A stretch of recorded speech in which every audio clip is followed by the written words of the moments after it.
Mga Karsky, alamin na po natin na magiging lagay ng ating panahon ngayong araw. Partikular na ang binabantayang bagyo po na inaasang magdadala ng malakas na pag-ulan ngayong araw. Hatid po sa atin yan ni Pag-asa Weather Specialist, Ms. Charmaine Varilla. Ms. Charmaine, ano po ang update sa ating panahon? Yes, magandang umaga po Miss Dian, maging sa lahat ng ating mga tagapakinig na ritong ulat sa lagay ng panahon.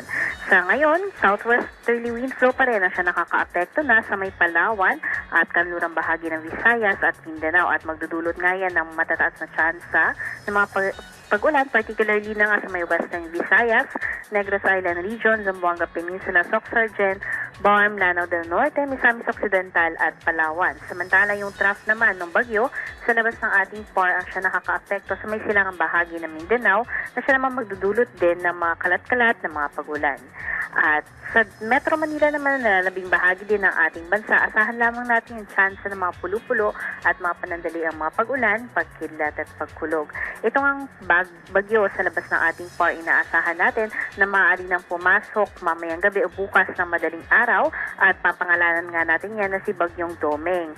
At sa kasalukuyan nakikita natin na habang nasa pagpasok nga niyan sa karagatan ng Pilipinas ay maaaring patuloy pa yung lumakas at umabot ng typhoon category. Though mababa naman yung chance nito na mag-landfall, inaasahan na pag pataas ito o yung track nito ay patuloy na tumataas, maaari nitong hugutin ang habagat na kung saan maaaring magdulot ng malalakas na chance ng mga pag-ulan, particularly na nga sa malaking bahagi ng Visayas at Mindanao at mga ilan-ilang bahagi ng Luzon. Kaya patuloy tayong mantabay sa updates ng Pag-asa hinggil nga sa binabantayan nating development nitong bagyo. At yan ang latest mula dito sa Pag-asa Weather Forecasting Center, Charmaine Varilla, nag-uulat. Alright, Ms. Charmaine, ito po bang bagyong posibleng pumasok, sabi niyo po, ay mamayang gabi? How will you describe this? Ito po ba ay malakas po ang hangin nito o marami pong bit-bit na ulan, ma'am?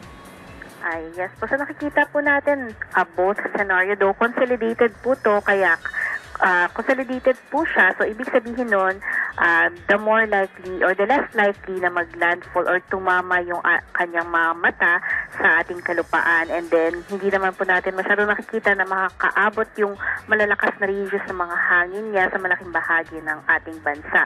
Though, mababa yung chances din po na mag-raise tayo ng wind signal, pero we are not ruling out, especially dito sa may parts ng northern Luzon. So far, yun lang naman po yung nakikita natin.